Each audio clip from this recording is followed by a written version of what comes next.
జగనన్న కాలనీలు అవి ప్రధానమంత్రి ఆవాస్ యోజన అవుతాయి.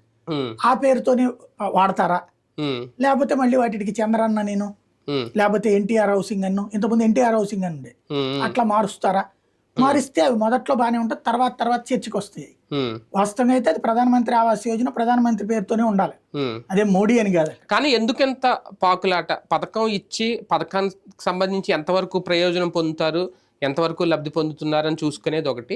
కానీ పథకం మీద మా గుర్తింపు ఉండాలి, మా బ్రాండింగ్ ఉండాలి, లేదంటే మా ఫోటోలు ఉండాలి అని అనుకోవడం ఎందుకు?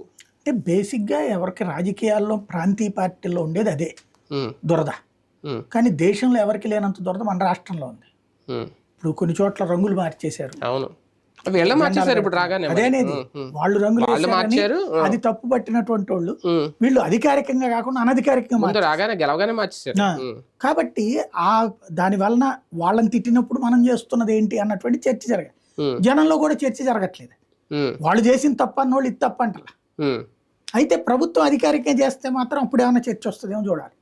అంటే పబ్లిక్ లో వస్తున్న వెక్సేషన్ గమనించలేకపోతున్నారు వీళ్ళు. జగన్ గారు కూడా అదే తప్పు చేశారు. వెక్సేషన్ అనేటటువంటిది ఎట్లుంది, వీళ్ళు కాకపోతే వాళ్ళు కాకపోతే వీళ్ళు, ఆల్టర్నేటివ్ ఏముంది?